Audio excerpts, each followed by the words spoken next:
Ladies and gentlemen, boys and girls, it's another 3-minute video. I am Heath, Sharon, the mayor, and I am excited to be hanging out with y'all this week. And today we are talking about how to hold people accountable without being a jerk.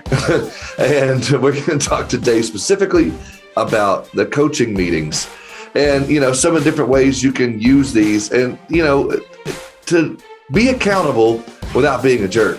We're talking today a little bit. I want to talk to you about, first, let's have a weekly team check-in.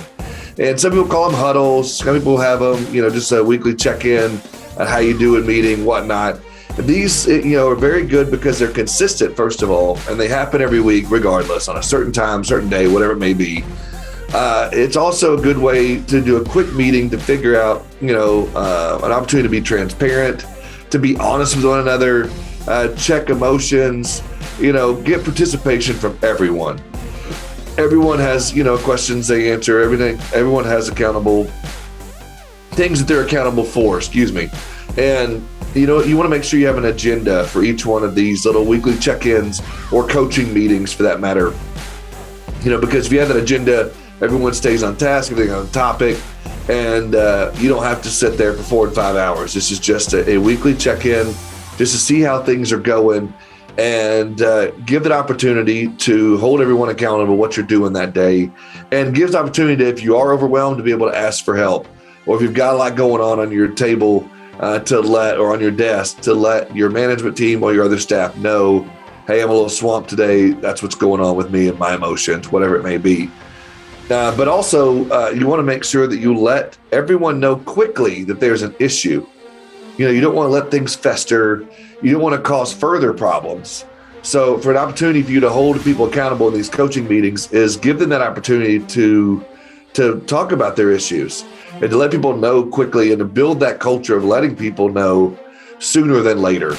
Because the longer a problem festers and the longer a problem goes on, then, the worse it becomes. Does that make sense? I hope it does. Also, if you do come up with an issue that you need to address, first of all, address it immediately or quickly, but don't address it in front of the entire team. If it's an issue, you need to pull an individual aside, sit down with that individual and visit with them, maybe set up a one-to-one with them just to say, hey, here's the issue, here's the deal. You don't want to embarrass anybody. You want to make sure you show respect to that individual and have that conversation and hold them accountable without being a total jerk. I think team meetings can help you to do that. And I think that it's a way to conduct your agency's meetings without, and holding everybody accountable without doing it in a way that is hurtful and harmful to the team. And I think accountability is huge in your agency.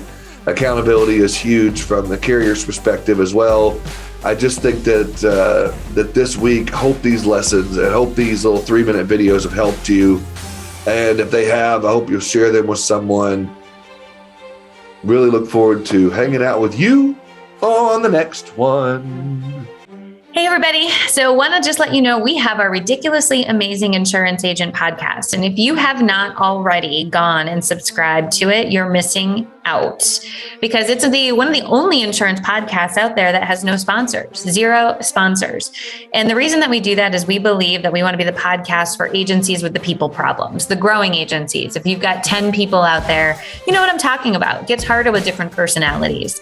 And so we want to bring to you the best vendors. We want to bring to you also the best agency stories out there facing and doing the hard things for the agencies that are growing.